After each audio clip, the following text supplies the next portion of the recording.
Good day, sir and madam. First, allow me to introduce myself. My name is Stefanus Marcello Aditya, and with this video, I would like to do a presentation on my paper, which is titled Stock Volatility and Liquidity During COVID-19 Pandemic, the Case of ESG Leader Companies in Indonesia. Okay, so to start, there is the list of contents. This will be the overview of my presentation. First, there is the introduction, which will include the background, the initial ideas, and the urgency of the research. Then the second one will be the problem statement, which will include the identification of problems that arise from the background. And then the third one will be literature review, which will include previous relevant literature review and findings that may correlate with each other. And then the methodology, which will include the research design and the data source. And then the fifth one will be data analysis and interpretation, which will include data analysis method and result interpretation. And then the last one will be conclusions and recommendations for future research and conclusion for this research.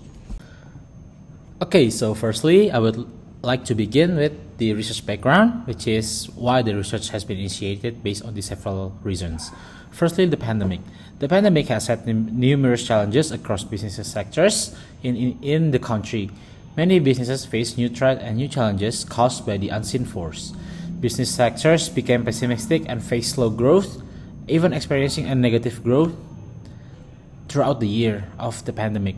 Moreover, the pandemic also pushed the stock index of Indonesia, or IHSG, until it reached a low of 3911.71. And then secondly, there is the emergence of investment risk.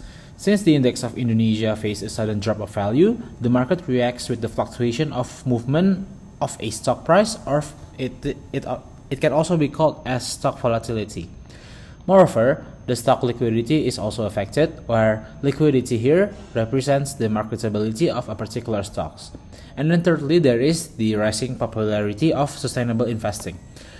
The uncertainty and threats caused by the pandemic has increased the popularity of investment to companies with high ESG ratings. These companies with high ESG ratings have recorded an increase of inflow of capital for about 140% during 2020. And then it could also be said that the ESG ratings of a company are believed as a channel to expose the company's measurement to risk and its future financial and also its company performance.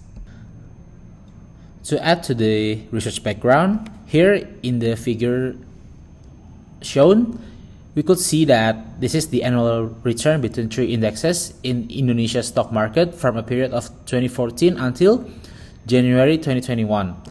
So there are three indexes, namely IHSG, LQ45, and IDX ESGL. IDX ESGL is mainly the top 30 companies with the highest ESG ratings in Indonesia Stock Exchange, where the index gained an average return of 37.28%, while IHSG only gained an average return of 34.7%, and then LQ45 only gained an average return of 25.51%. To add to the background and introduction, the urgency of this research lies at three standpoints, including risk, awareness, and company performance. So this research is being researched because it could showcase investment risk in the stock market for investors. In this case, the stock market investment risk will be represented by the stock volatility and stock liquidity, especially during the pandemic times. And then it could also increase awareness regarding ESG companies and sustainable investment. And then this research could also help understand performances between ESG and non-ESG companies during the pandemic, especially in the country of Indonesia. So now I will move on to the next subchapter, or the problem statement. So these are the problem identification and explanation for the research. Firstly, there is the unexpected increase in terms of investors' number. So throughout the years of pandemic times in Indonesia, Indonesia capital market has raised funds that reached 363.28 trillion in 2021. It exceeded the amount of funds that have been raised by the capital market back in 2017, which only accounted for 255.5 trillion rupiah. This increased number of investors and also funds means that there are new investors that exist in the stock market and could be exposed to investment risks such as stock volatility and stock liquidity. Secondly, there is also a low level of sustainable investment awareness. So based on study by Sonobe and Nemoto in 2022, especially in the developed markets, the investors in developed markets are still in the early phase in terms of sustainable investing. This early phase only includes data collecting and data analysis of enterprises. This implies that if in developed markets, the investors are still in the early phase, the developing markets could be worse, or could also be said they are still in the early phase. And then investors are starting to be more conscious and aware towards sustainable investment through ESG. So this has been one of the problem statement where investors need to increase their awareness more about investment towards ESG companies. And then lastly, about stock volatility and stock liquidity. Here, volatility is defined as the fluctuation of stock price and the up and down movement of a stock. This could relate to the uncertainty and unprecedented challenge, where in the times of certainty, people usually become more careful with their invested assets. While liquidity in stocks, in simple term, it could be defined as the marketability of a stock, where it represents a firm's default risk. The higher the liquidity, the risk becomes lessened. For this research, the volatility and liquidity become the most important and major aspects, because when volatility increases, liquidity tends to decrease, and the vice versa situation applied. Volatility tends to increase during this uncertainty, and with the uncertainty in this pandemic, the acknowledgement of both volatility and liquidity becomes important, because it could also reflect a company's performance in terms of their stock prices. Okay, so next there is the literature review, where previous literature that have been used by researchers as references included but not limited to. Firstly, there is efficient market theory, which is from Fama from 1970, and then secondly there is stock volatility theory from Brianna 2017 and Hasamijo et al.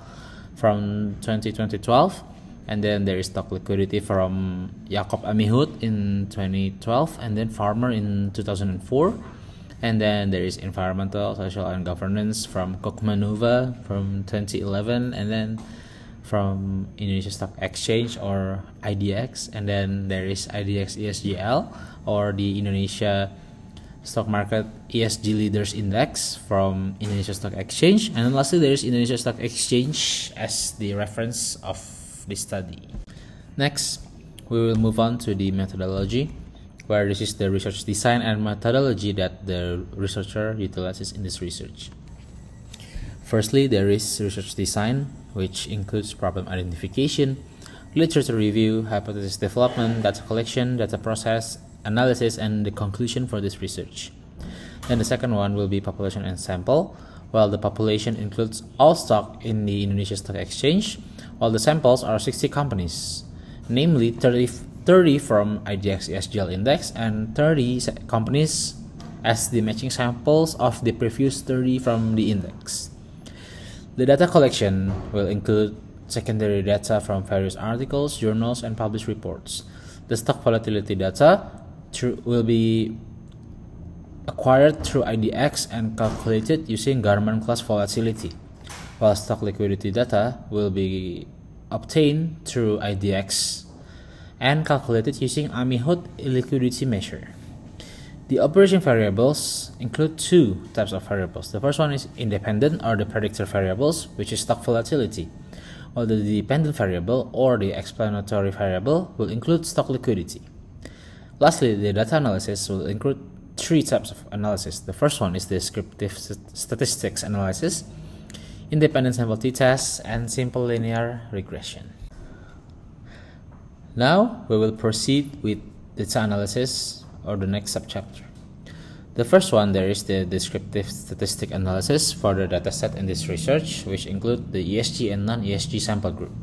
So the table on the slide, which is the first table or the above table, this shows the ESG companies' descriptive statistics, where we will highlight the government class volatility, where the mean of volatility in ESG companies account for 0.0316, while the non-ESG companies, which is the table below, accounts a mean volatility of 0.042, which is higher than the mean of ESG companies, while the liquidity of the ESG companies account for 6132.11, while the non-ESG companies' average liquidity, or the mean of liquidity, accounts for 1827.13, which shows that the ESG companies have lower volatility and higher liquidity compared to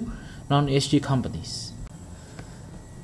Next, the researcher has utilized the independent sample t-test for ESG and non-ESG volatility. To interpret this data, we could see from the table on the slide that it could show that the significant value account for 0.015 and 0.9. The significant value for both sample group accounts for more than the confidence level, or 0.05. Thus, the null hypothesis of normal distribution is accepted for both. That means that the dataset for both sample groups in terms of volatility is normally distributed. And then for Levin's test for equality of variances, we could see that the significance value is less than 0.001, meaning that the value is less than the confidence level, or 0.05. Thus, equality of variance assumption will be rejected. Then next, we will conduct a t-test for equality of means for ESG and non-ESG volatility. From the table on the slide, we could see that the significance value with the equal variances not assumed, that means the bottom row, is 0.011 for the two-tailed or the two-sided P. This indicates that there is a significant mean difference between volatility between ESG sample group and non-ESG sample group. Because the significance value is less than the confidence level, that means that there is a significant mean difference. Next, we will conduct a independent sample test for ESG and non-ESG liquidity.